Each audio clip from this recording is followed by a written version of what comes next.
Good morning शुभ सकाळ पिलामाने केमिति अछ। आशा करे तमे माने बहुत भलरे थिबो। प्रत्येक दिन पाठ पढ़ुथिबो, विद्यालय को जाउथिबो एवं मोर वीडियो गुड़िक सबुदिन देखुथिबो। जेउ माने प्रथम थर पाई मोर एही वीडियोटी को देखुअछ, चैनलटी को लाइक एवं सब्सक्राइब करिदेबो। तो चलो आजिर वीडियोटी को आरंभ करिबा।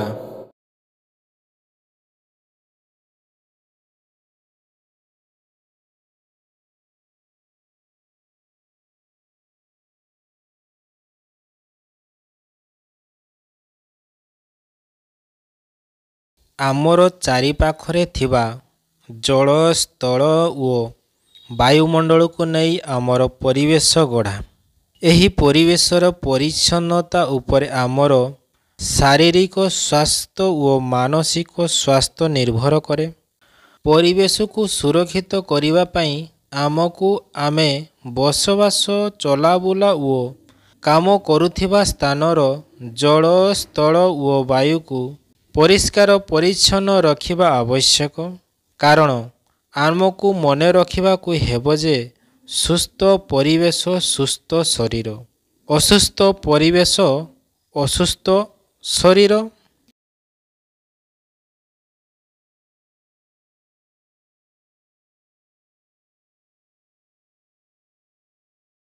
आमे जो घरे रहू बसवास करू काम करू से घर विभिन्न कारणरू अस्वास्थ्यकर होइथाए।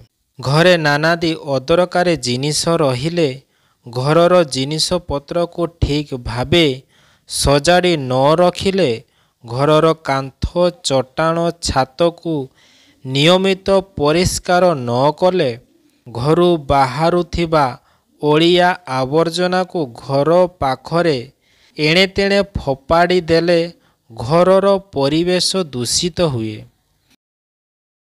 घर पाखरे रहिथिबा वृक्ष लतार जत्न न नेले सेगुड़िक मूलरे अनाबना गछ उठिले ओ परिष्कार जमी रहिले घर निकटरे खाल नाल इत्यादि रे पचा पानी जमी रहिले, घर निकटरे बणबुदा गाई गुहाल खतगर्दा आदि रहिले घर निकटस्थ परिवेश दूषित हुए। घर निकटरे थिबा जलाशयर जल विभिन्न कारणरू दूषित हेले, घर पाख देई जाइथिबा नाल नर्दमारे ओलिया आवर्जना जमी रहिले, रास्ता घाटरे ओलिया आवर्जना पचासड़ा जिनिस पड़ी रहिथिले से स्थानर परिवेश दूषित हुए। एतत् व्यतीत कल कारखानारू निर्गत मैला धूली मोटर चालित जानरू बाहारुथिबा धुआं वायुमंडल को दूषित करे।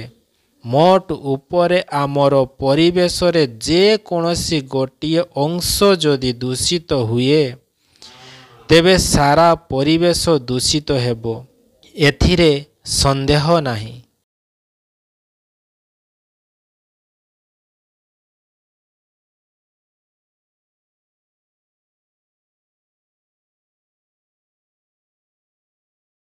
परिवेश को सुरक्षित करिबा काम जनकर नुहे, समस्ते सचेतन होई परिवेश को परिष्कार परिच्छन्न रखिले परिवेश सुरक्षित होई पारिबो ओ आमे सुस्थ रही पारिबु।